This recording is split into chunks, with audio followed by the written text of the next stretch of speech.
What's up, y'all? It's your boy 80IQ. I know it's been a hot minute since I made a video. I know maybe one or two of y'all might have been wondering what happened to that 80IQ hillbilly anyway. I'm still around, still kicking. Thanks, all thanks to God, all glory to God for that. Tonight I'm sitting around drinking a cold beer in a hot ass house and playing some chess. And I just played three back-to-back games that I got victories in, but I think um, I think will provide some educational or instructional content for those of you who are not very accomplished at chess, such as myself. This is not a video for high IQers. This is for us low IQ hillbillies. One of the games is going to highlight how you can destroy the Dutch in 7 moves. I think I might have showed a video similar to that before on this channel. First game, destroyed the Dutch in 7 moves, checkmate. Second game, I'm going to highlight the emphasis of how powerful protected passed pawns are once they hit the 6th and 7th rank. And the third game is going to illustrate how being up a pawn in the end game should be a win game. Now, those of you who have watched my channel know that I suck at end games. I've lost more games than I can count when I went up way more than just a pawn. But this particular game, I think I got it right. We had the same color bishops.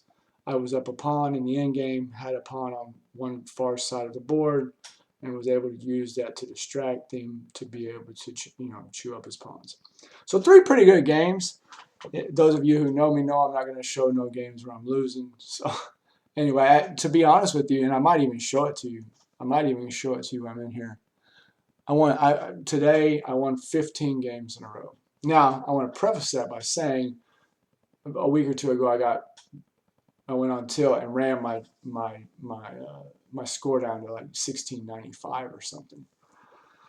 But it wasn't like I just got that back on one day. Like I played a couple of days and then I went on a 15-game win streak, which, I mean, I was beating all 1,700 players, 1,800 players. Maybe there was a few 1,600s in there as well. But anyway, it wasn't like I wasn't beating 1,900 players, but I wasn't beating 800 players either. So I think going on a 15-game win streak, and by the way, it should have been more because, well, you don't know who you would have got matched up with. But the game that I lost, I had won 2 or 3 in a row and then lost a game, and then the 15-game win streak started.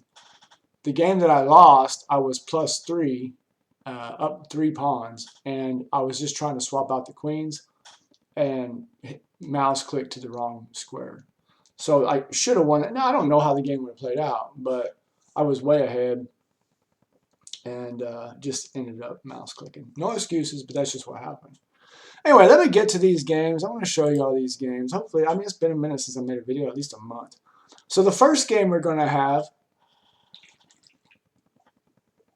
by the way, I'm drinking Busch Light, y'all. So if any of y'all want to help a hillbilly out with $1 or something, man, I could use a better beer. Anyway, I'm just kidding. Don't send me any money. I don't even know how you could send me money. Actually, if you wanted to do something nice for me, you would share the video or like the video. I don't want your money. Google somehow or another is supposed to pay you at some time. I don't have very many viewers. I haven't got a check yet, but most of that's on me because I quit making videos a month ago. All right. Anyway, analysis board. I'm going to put it on the analysis board. I don't know if we're going to go. I guess we'll go through it on an analysis basis. And I'm going to show you this game. Why is the analysis board not coming up? Oh, computer analysis. That's fine. Look at this.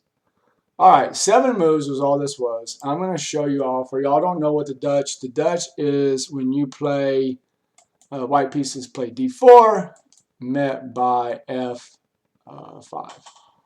Don't see it a lot, but I'm going to tell y'all right now. I picked this up off a YouTuber. I haven't videoed in a while. Is my face in here? Yeah. I picked this up off a YouTuber, like a YouTube short I saw. The problem with this is I don't really know the refutation, like if they don't bite for it. But believe it or not, I don't know why you wouldn't know this if you were a Dutch player, but I've got this at least 4 or 5 times. And you don't see the Dutch a whole lot. So what you want to do is play h3. They're going to play knight f6, and then you want to play g4. They're most likely going to take, which is a mistake, take back, and then they're going to take with the knight. This is what you're looking for right here. Now you're going to probably achieve this position. I think there's only been one game that I've played that I didn't achieve this position, maybe two. What you're hoping is that they don't play something like e6. You're hoping they don't play something like e6. Your next move is going to be queen d3. Actually, what you're hoping is that they don't play g6. But I haven't really, I think I've only ran into that once. What I usually see is something like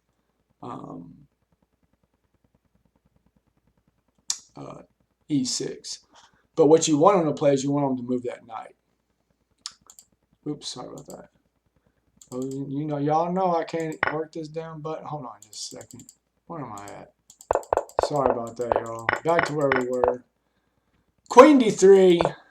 They make the blunder, which results in, and I'm telling you, this is a common play. Because if you look at this, I have this open file here. So I'm double attacking. I'm sure he thinks once you, I mean, that's a logical move. I'm going to move the knight back to protect the pawn. But what they don't know is it don't matter, as I'm about to illustrate. It doesn't matter if they take with the knight or the rook right here. It's checkmate. It doesn't matter what you take with. So anyway, I believe I've showed that to you before. If you're a new viewer, welcome. I'm an 80 IQ hillbilly from the hills. That's why I'm a hillbilly. I like to drink cheap beer, and I like to play chess, although I'm not very good at it. I have been doing a series trying to get to 1800 on chess.com, but man, I ain't gonna lie to you, it's sucked lately. I haven't made a video in a month. Anyway, this is a very common position. If you are a queen's pawn player and you see knight, if you see the early move of f5, this is a great, I mean, I love to play. I don't know. I love to play it. But the problem is if they do anything else outside this, which I don't. Let's look at the book moves actually. Let's see how often this is played. Let's actually look at this. I'm actually curious how often this is played. What is the most? So it looks like G4 is the most common play, but it's not this is not a common position. Okay, this is the Masters. Let's just go into the lichess database.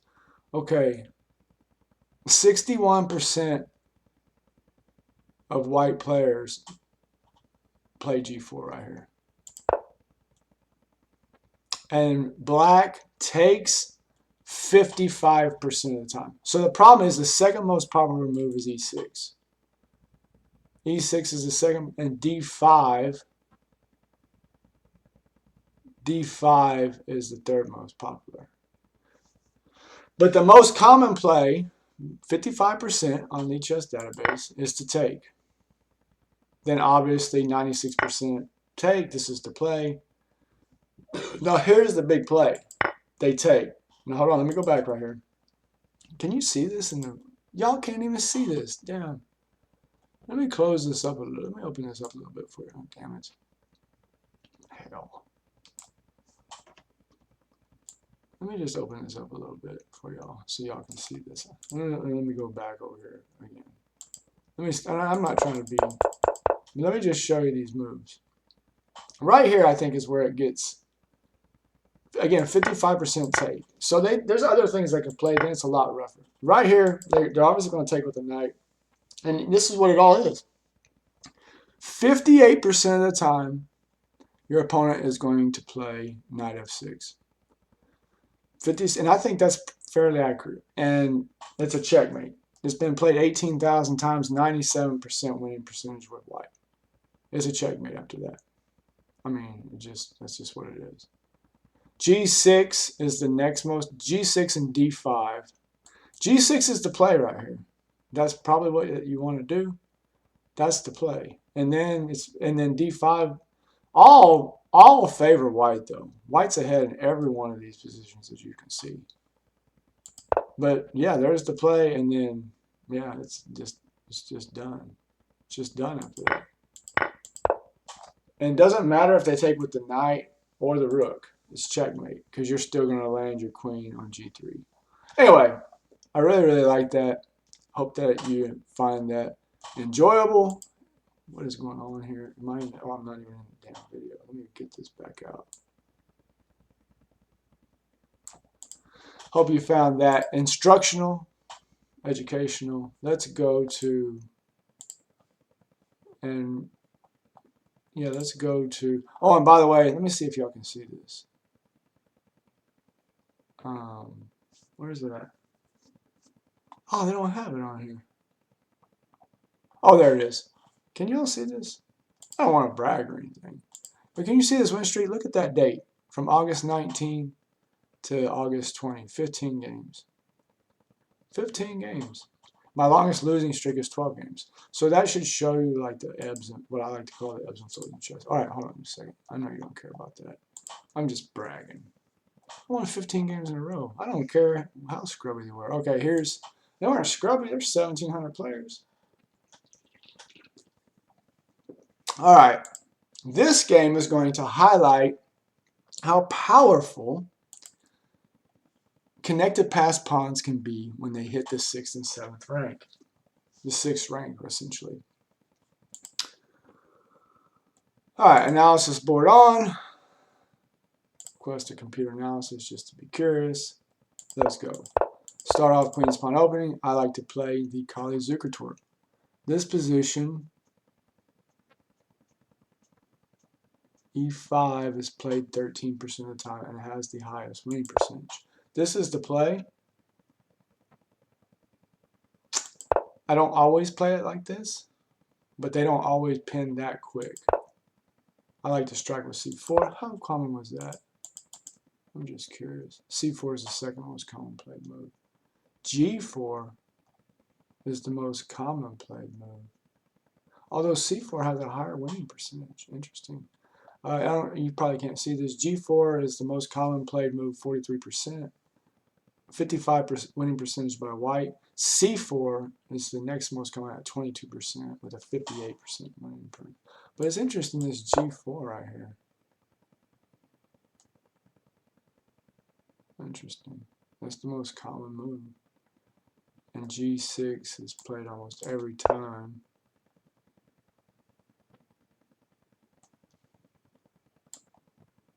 Then the next move, oh yeah, it's H4. F6.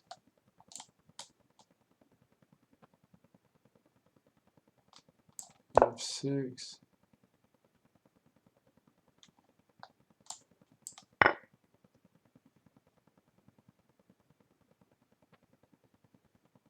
H6. I used to know this line. I'm sorry, y'all. I'm getting off in the weeds here. I'm getting off in the weeds. I got a little beer buzz. Let me get back to this. Because this really isn't even what's important anyway. This isn't just a... The thing that's interesting about this is this isn't a common line that I play. Ooh, that's a blunder. There's a blunder. I wonder who's ahead right here. Looks like he's ahead. No, I'm ahead. I was ahead the whole game. Interesting. Playing a 1850 player.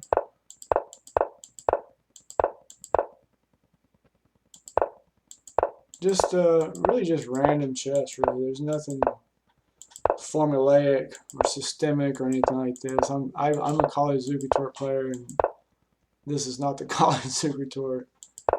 Just kind of winging it, which you end up doing a lot of times in chess.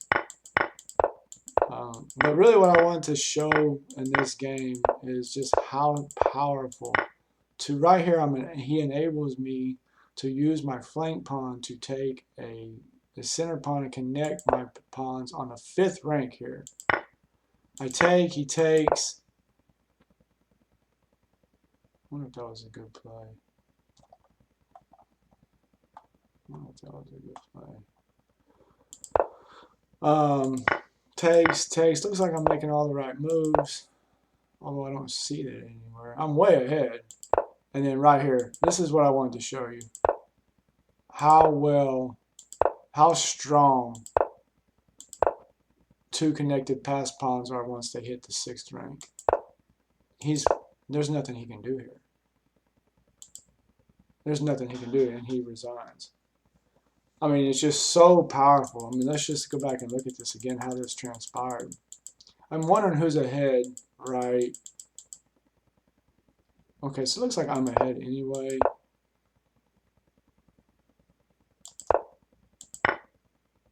It looks like I'm ahead, and then right there I'm way ahead. Then I get those two connected pass pawns, and man.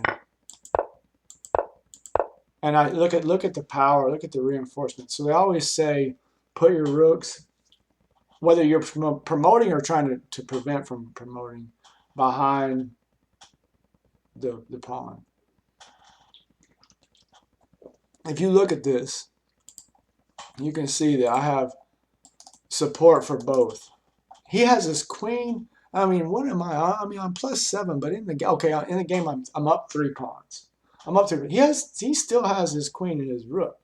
This is by no means. I mean, look, I'm +7, but you would think in this situation against 2 pawns, like you could defend this, but you just can't.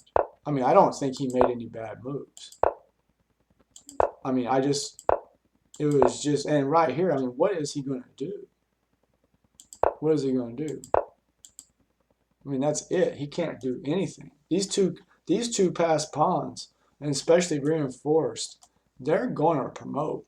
And you're giving up one of these pieces, if not both.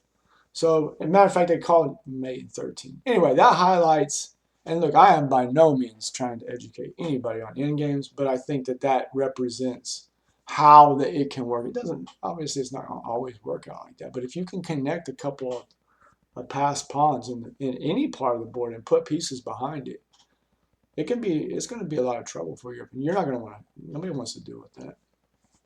Okay, one more, uno más. Uno más. Where are the games? I gotta find my games. The last game is going to highlight how going up +1 and trading down should be you should be able to convert into a victory. However, again, this doesn't work out for me a whole lot. I mean, just being honest. Let's look how this game plays out. Here we are playing the black pieces, getting into the check Pierce, which, as you all know, this is what I like to play. It's all I play, as a matter of fact. This is a fairly common line. See this quite a bit. I'm able to go up. Yeah, looks like my opponent's. Who's ahead here? Oh, I'm ahead. Look, I guess I'm ahead the whole game. Start off ahead the whole game. One of the problems I think with the check Pierce is it can be dull. It's a check defense, so it's a pretty defensive. If there's something I don't like about the check Pierce is I feel like it's, and this is probably just because I don't know it real well maybe, but it tends to be defensive. Like I find myself a lot on the defensive, and I think being energetic is pretty important too. Yeah, I'm not real sure. And again, what I'm trying to show here is I'm way ahead here. Let me go back. I went up a pawn. Let me go back and show you where that happened at. I went up a pawn. Where are we? Early on in the game, it's like early on in the game, I go up a pawn. Right here. I'm able to, this is a pretty common, like the move here, and if you've watched my series, you've seen this. The move here is to push. And then just trade. And even then I think I go up a pawn, but I don't have great success playing in that position. Obviously, this is what I prefer. A big thing you have to worry about here is this take. It's something that it's not fun to deal with. The thing is, the knight kind of defended it, and then once I was able to get back here, but they could still play it. Well, I guess they could. They can still play it, but what they want to do is try to set it up, and you're able to get this move in. So here we can see, I mean, this bishop's powerful, obviously, or it was, especially with this knight here, and just kind of feel that shielded that off. So I wanted to, like I said, I'm up a pawn, and now here I am just trading down. This is ideally how you should play. It doesn't usually work out very well for me, but I'm sure I made a lot of mistakes here. But I'm ahead, so yeah, I'm just trading down. And then he's agreeing to trade, which doesn't make a whole lot of sense. Well, it does if you know me. My chess game is pretty. Oh, there you go. There was a blunder. Oh, I should have played right here.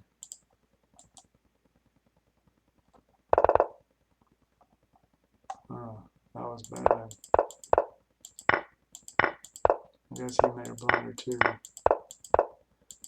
But I'm still able to maintain that +1.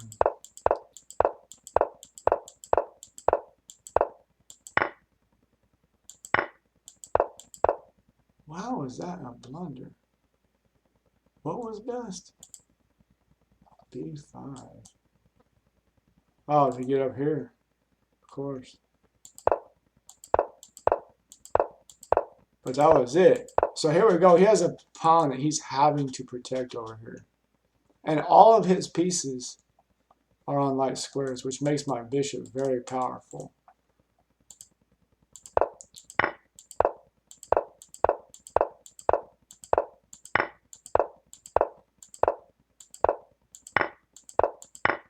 And that's it. Able to turn again. His king is the powerful piece over here, and it's stuck over here dealing with this pawn, and enables me to get over here and deal with these pieces. Anyway, wanted to make a video. I don't know how good it was. It probably sucked like all my other videos. But I wanted to say what's up. I'm going to try to get the series started back. I don't even want to make any promises at this point. I'm just putting too much pressure. I mean, that's kind of grinding, and I was putting pressure on myself and just felt like I was putting out some negative energy, and I just didn't want to do that. So I plan to get back in the saddle at some point. And thank you for watching. Hope you have an amazing night. God bless.